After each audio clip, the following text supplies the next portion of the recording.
তোমার স্টুডিওতে দিনের পর দিন বলেছি এ রাজ্যের আমলাদের মানে রিটায়ারমেন্টের কোনো এজ নেই।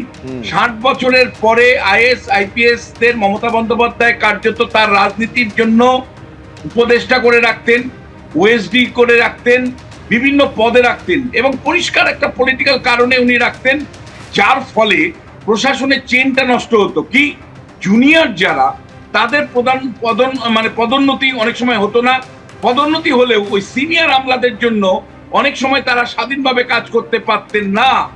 আজকে শুভেন্দু অধিকারী মুখ্যমন্ত্রী হিসাবে সেই অভিশাপ থেকে আমাদের মুক্ত করলেন। উনি আজকে পরিষ্কার বলেছেন 60 বছর বয়স হয়ে গেছে এমন আমলা যারা নিয়োগ হয়েছিলেন তাদের কাজ শেষ হলো, তাদের কাজ টার্মিনেট করা হলো। আর একই সাথে এই যে মমতা বন্দ্যোপাধ্যায়কে ভজনা করলেই একটা করে উপদেষ্টা হয়ে যেতেন, একটা বিভিন্ন জায়গাতে পদে বসতেন।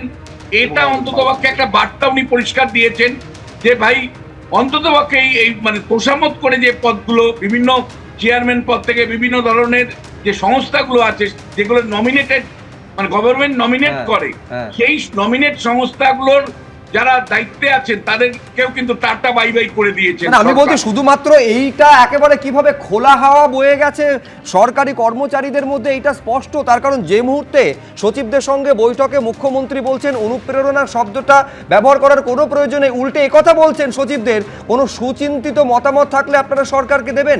আপনি ভাবুন কয়েক মাস আগে পর্যন্ত এইটা তৃণমূল সরকারের আমলে কল্পনা করা যেত। 60 বছরের পরে আর কোনো রকম আমি বলছি রিঅ্যাপয়েন্টমেন্ট এটা হবে না, এইটা তো একটা মোসাহেবি কালচার শুরু হয়েছিল, সেইটারও একেবারে ইতি টানলো শুভেন্দু অধিকারী সরকার। একমত হবেন নন্দিনীদি? একদম। কারণ কি বলুন তো, যেটা আরেকটা ব্যাপার হয় এতে যে অনেক তো আছেন যারা যোগ্য বা অল্প বয়সী, তাদের মধ্যেও তো একটা হতাশার সৃষ্টি হয় এই কারণে। এবং আরেকটা যেটাই বিশ্বনাথদা একদম ঠিক বলেছেন যে যখনই আপনি এরকম মানুষদের এক্সটেনশন দেন কি হয় বলুন তো, তারা আপনার কাছে একটা বশংবদ হয়ে পড়েন যে আমাকে এক্সটেনশন দেওয়া হয়েছে মানে এনার কাছে আমি একটা দায়বদ্ধ হয়ে রইলাম, যে তখন তো আপনারা চাকরির বয়স নেই, আপনি যা পাচ্ছেন সেটাই তো উপরি, কাজী আমার এনার কাছে একটা দায় থেকে যায়। আপনার সমর্থনে একটা তথ্য দিই, বিগত মুখ্যমন্ত্রীর অফিসে ছিলেন শ্রী গৌতম সান্যাল, নাম করে বলছি।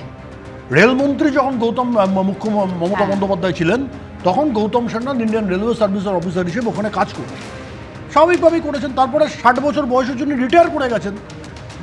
রেলমন্ত্রী মমতা বন্দ্যোপাধ্যায় ছিলেন আজ থেকে 20 বছর আগে, তাহলে সেই ভদ্রলোকের এখন তো 80 বছর বয়স প্রায়।